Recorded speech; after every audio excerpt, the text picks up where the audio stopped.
किसी से भीख मांगते, हम अपना अधिकार मांगते, नहीं किसी से भीख मांगते। इनके पहले पर रोक लगाओ, रोक लगाओ, रोक लगाओ। एनडीए हो बर्बाद, हो बर्बाद, हो बर्बाद। यूजी पर रोक लगाओ, रोक लगाओ, रोक लगाओ। एनडीए हो बर्बाद। हाईवे नारीवाद का वो आपका कल्याण खुद ब खुद कर देंगे। और कल्याण वो क्या करेंगे? ब्राह्मणवाद वाला कल्याण। रहे हैं कि जैसे लगातार छात्र सड़कों पर उतरे हुए हैं। आज पूरे देश भर में लोग नीट यूजी पेपर लीक के खिलाफ लगातार बिहार की सड़कों पर छात्र आए, महिलाएं उतरी रही नीट छात्रा के लिए। सम्राट चौधरी चुप रहे। नमस्कार, मेरा नाम प्रिया शर्मा है और आप देख रहे हैं पी प्राइम न्यूज। हमारी मौजूदगी अभी पटना कॉलेज में है और पटना कॉलेज में आयशा के द्वारा जो है प्रोटेस्ट किया जा रहा है। छात्रों का कहना है कि जिस तरह से बार बार पेपर लीक हो जाता है, जैसे टीआरई 4 को लेकर जब प्रदर्शन कर रहे थे अभ्यर्थी, उन पर लाठी चार्ज किया जा रहा है। कहीं ना कहीं शिक्षा मंत्री के बयानों को लेकर जो है स्टूडेंट लोग में काफी आक्रोश है। मैंने बहुत सारे स्टूडेंट से बात किया है, पहले आप उनकी बातों को सुनिए कि क्या कुछ वो कह रहे हैं सरकार के बारे में और शिक्षा मंत्री के बारे में। इस वक्त हम अपने देश में, अपने राज्य बिहार में एक ऐसे दौर से गुजर रहे हैं जो छात्रों के लिए सबसे ज्यादा खराब दौर है। हम देखते हैं कि लगातार इस तरह के केस आ रहे हैं। टीआरई 4 के अभ्यर्थी जो सड़कों पे उतरते हैं अपना हक मांगने के लिए, उन पर लाठीचार्ज की जाती है, हजारों लोगों पे एफआईआर कर दिए जाते हैं और उनको जेल में भेज दिया जाता है, गिरफ्तार कर लिया जाता है। उसके ठीक बाद नीट का पेपर लीक हो जाता है, एईडीओ का पेपर लीक हो जाता है। तो मतलब अगर आप इस देश में, इस राज्य में एक छात्र है तो अभी आपके लिए सबसे बुरा वक्त चल रहा है। हम शिक्षा मंत्री से जवाब मांगते हैं जब बिहार राज्य के, तो वो कहते हैं कि अरे लड़कियों को पढ़ने की जरूरत क्या है, वो तो मोदी जी तो है ही झंडा उठाए हुए नारीवाद का, वो आपका कल्याण खुद ब खुद कर देंगे। और कल्याण वो क्या करेंगे? ब्राह्मणवाद वाला कल्याण, मनुवाद वाला कल्याण, पितृसत्ता वाला कल्याण। तो इस वक्त जो इस तरह के बयान आ रहे हैं वो दिखाते हैं कि हम कैसे टाइम से गुजर रहे हैं। हम जब किसी का पेपर लीक हो जाता है उसका 1 साल बर्बाद हो जाता है। एनटीए के पास तो अफराद पैसा है, लेकिन छात्र ऐसे हैं कि कर्ज लेकर एग्जाम तक देने पटना आ पाते हैं, कर्ज लेके एग्जाम तक देने दिल्ली जा पाते हैं। महिलाएं ऐसे दौर से गुजर रही है कि अगर उनका 1 साल बर्बाद हो गया तो घर वाले कहेंगे कि ठीक है ना, एक मौका तो दे दिया, अब घर आ जाओ। और ऐसे में जो लगातार पेपर लीक हो रहा है, लाठीचार्ज हो रहा है, महिलाओं पे लाठीचार्ज हो रहा है। आईजीआईएमएस कॉलेज में महिलाएं लगातार प्रोटेस्ट कर रही हैं कि वहां पे ठीक से काम नहीं हो रहा है, रिजल्ट नहीं आ रहा है, एडमिन बिल्कुल ही नाकारा हो गया है।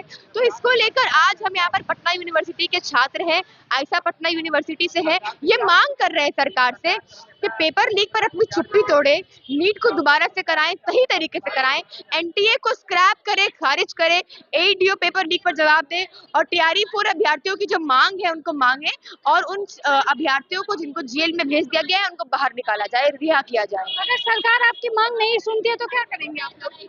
हम देख रहे हैं कि जैसे लगातार छात्र सड़कों पर उतरे हुए हैं। आज पूरे देश भर में लोग नीट यूजी पेपर लीक के खिलाफ प्रतिवाद कर रहे हैं, एईडीओ पेपर लीक के खिलाफ प्रतिवाद कर रहे हैं। टीआरई के लिए कैसे अभ्यर्थी सड़कों पर उतर गए, कैसे उन्होंने लाठी खाई, ये भी हम देख चुके हैं। तो ये हौसला छात्रों में है, आगे भी यही हौसला दिखेगा, फिर से पूरे देश के छात्र सड़कों पर उतरेंगे और हम इसी तरह से जवाब मांगते रहेंगे। को क्या कहेंगे कि लड़की को पढ़ने की जरूरत नहीं है? शिक्षा मंत्री को मैं कहूंगी कि आप शिक्षा मंत्री हैं, मुझे नहीं पता आपकी शिक्षा कितनी है। आप जिस तरह से महिलाओं के बारे में बात कर रहे हैं, आप पहले अगर राजनीति में हैं तो इस राजनीति को समझिए कि महिलाओं के लिए पढ़ाई कर पाना कितना पॉलिटिकल बात है, महिलाओं के लिए यहाँ तक आ पाना। मैं खुद अपने घर से पहली महिला हूँ जो बाहर पढ़ने गई है, तो महिलाओं के लिए कॉलेज तक आ पाना बहुत बड़ी बात है। ऐसे में जब उनका पेपर लीक हो जाता है, उनका एग्जाम नहीं कराया जाता है, उनको जेल भेजा जाता है, पुलिस उनके साथ मैन हैंडलिंग करते हैं, उन पर लाठीचार्ज करते हैं, तो ये आपके राज्य में इससे शर्मनाक कुछ हो नहीं सकता है। और शिक्षा मंत्री के बतौर इससे शर्मनाक बयान आप कुछ दे नहीं सकते हैं। इतना महिला विरोधी आपने बयान दिया है, इतना छात्र विरोधी आपने बयान दिया है, उनको तो बिल्कुल इस्तीफा दे देना चाहिए। सम्राट चौधरी जी के बारे में कहा जाता है कि वो उनका पढ़ा लिखा नहीं है, लेकिन आप लोग का क्या कहना है? सरकार में तो सीएम तो वही है। सम्राट चौधरी एक ऐसी सरकार की स्थापना कर रहे हैं बिहार में, जहां पर चुप्पी को एकदम आम कर दिया गया है।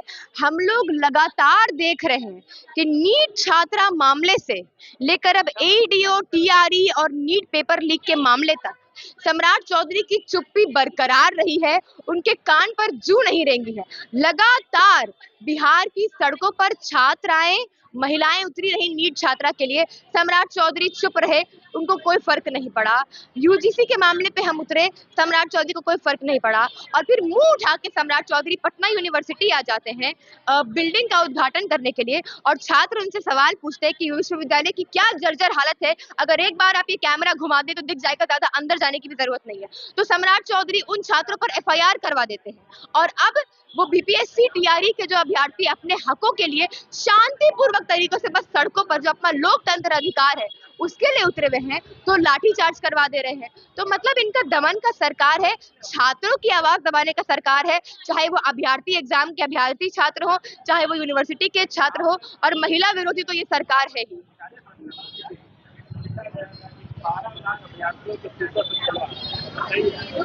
लगातार प्रदर्शन आप लोग हाथ में जो ये लेके टीआरई फौज या अभ्यर्थी दमन बंद करो, आखिर क्या कहना चाहेंगे सरकार को? देखिए, बिहार में और देश भर में ये जो सरकार है भाजपा, एनडीए, आरएसएस की, ये लगातार छात्रों पे, वंचितों पे, दबे कुचलों पे लगातार हमले कर रही है।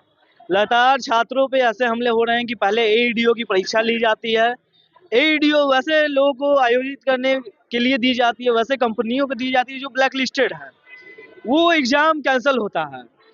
लोग कहाँ कहाँ से सेंटर गए थे, बहुत मुश्किल से लोग एग्जाम देने गए थे। उसके बाद वो पेपर लीक होता है, वो पेपर कैंसिल होता है। फिर हम देख रहे हैं कि नीट का अभी जो परीक्षा हुआ है उसमें भी पेपर लीक के मामला आया है, कैंसिल हुआ। और ये पहला कैंसिलेशन नहीं है नीट का, 2024 में सेम ऐसा ही हुआ था। तो हम मंत्री मिथिलेश तिवारी का तो कहना है कि थोड़ा समय दीजिए, सब चीजें सही हो जाएंगी। 20 साल हम कह रहे हैं ना कि 2 साल बहुत समय नहीं था क्या? 2024 में लीक हुआ था ना पेपर। अब बिहार की तो बात ही छोड़ दीजिए, बिहार में कोई ऐसा पेपर है ही नहीं, एक आध दो को छोड़ के, जो एक बार में कंडक्ट हो जाए और एक बार में ठीक हो जाए। सरकार से क्या मांगे आपकी? क्या सरकार से हम मांग कर रहे हैं कि इसके जो जिम्मेदार हैं उनको पहले बर्खास्त किया जाए, हटाया जाए, सस्पेंशन नहीं, उनको सीधा हटाया जाए, जेल भेजा जाए, उन पे कार्रवाई हो। सरकार के खिलाफ जो भी जाते हैं उस पे लाठीचार्ज होती है, आपको डर नहीं लगता है? नहीं, हम कह रहे हैं कि हमने आज तक जो हासिल किया है वो लड़के हासिल किया है। वो बीपीएससी से टीचर की बहाली हो, ये हम लोगों ने लाठी से लिया है। डोमिसाइल लागू हो, ये भी हम लोगों ने लाठी से लिया है। तो हम लोग लाठी खाकर और लाठी से लड़कर हम लोग हर एक अपना हक लेते हैं, तो हमें डर नहीं है। आप क्या कहना चाहेंगे? जिस तरह से छात्रों पर लाठी चार्ज होता है, लेकिन सरकार ये छात्र दुश्मन है। जिस तरह से लाठी चार्ज हुआ है और टीआरई 4 अभ्यर्थियों को जेल में बंद कर दिया गया है, तो हम सारी सरकार से मांग कि सबसे पहले टीआरई 4 अभ्यर्थियों को जल्द से रिहा किया जाए। और जिस तरह से बिहार में पेपर लीक कल्चर बन गया है, इससे पहले भी पेपर लीक हुआ था, संजीव मुखिया का नाम आया था, इनको ऐसे छोड़ दिया जाता है, इनके खिलाफ कोई बड़ा एक्शन लिया नहीं जाता है। और सरकार, शिक्षा मंत्री कह रहे हैं कि अभी हमको समय चाहिए, तो 20 साल क्या कोई कम समय होता है? 20 साल कोई कम समय? 20 साल, और जिस 20 साल से बिहार में एनडीए की सरकार रही है, उसके बाद एक के बाद एक पेपर लीक हो रहा है। एईडीओ का पेपर लीक हुआ, नीट का पेपर लीक हुआ, तो जिस बिहार में पेपर लीक एक कल्चर बन गया है। क्या कहना चाहेंगे आप? देखिए, अभी बिहार में लगभग ये हर एक प्रखंड लेवल पे डिग्री कॉलेज खोलने का वादा किया गया गवर्नमेंट के द्वारा, तो उसमें सभी सब्जेक्ट को, सभी पेपर को ऐड किया गया। बट उर्दू एक ऐसा सब्जेक्ट है उसमें ऐड ही नहीं किया गया। तो उर्दू जो पढ़ता है लड़का, उनका क्या होगा? जो उर्दू से पीजी कर रहा है, उर्दू से ग्रेजुएशन कर रहा है, उर्दू से पीएचडी कर रहा है, अगर उनको आप अपने कॉलेज में पढ़ाने के लिए अनुमति नहीं देते हैं, कॉलेज में इस सब्जेक्ट को ऐड नहीं करते हैं, तो उसका क्या होगा? तो हमें शिक्षा मंत्री जो भी बना है नया, उसका मानसिकता तो आप देख सकते हैं कि कैसा बात कर रहा है, उस पर हम टिप्पणी नहीं करेंगे। बट उनसे हम रिक्वेस्ट करेंगे कि उर्दू को अपने डिग्री कॉलेज में ऐड करें, और उर्दू को अपने जो अभी डिग्री कॉलेज खोलने का वादा किया उसमें सब्जेक्ट में, ताकि उर्दू बच्चे पढ़ सके और उर्दू उसकी अच्छी हो सके। आपने सुना कि छात्र जो है कितने गुस्से में है। उनका कहना है कि सरकार जो है मतलब महिला विरोधी है। जिस तरह से शिक्षा मंत्री का बयान आना कि आखिर लड़कियों को पढ़ने की क्या जरूरत है, कहीं ना कहीं बहुत ही शर्मनाक और निंदनीय है। छात्रों में बहुत ज्यादा आक्रोश है। उनका कहना है कि अगर जल्द से जल्द टीआरई 4 के जो स्टूडेंट है, जिन पे FIR किया गया है, जिनको जेल में बंद किया गया है, उनको अगर छोड़ा नहीं जाएगा तो हम लोग सरकार के खिलाफ जो है इसी तरह से प्रोटेस्ट करते रहेंगे, इसी तरह से सड़क पे उतरते रहेंगे। बाकी आपकी क्या प्रतिक्रिया, अपनी राय कमेंट सेक्शन में जरूर दें। नमस्कार, धन्यवाद।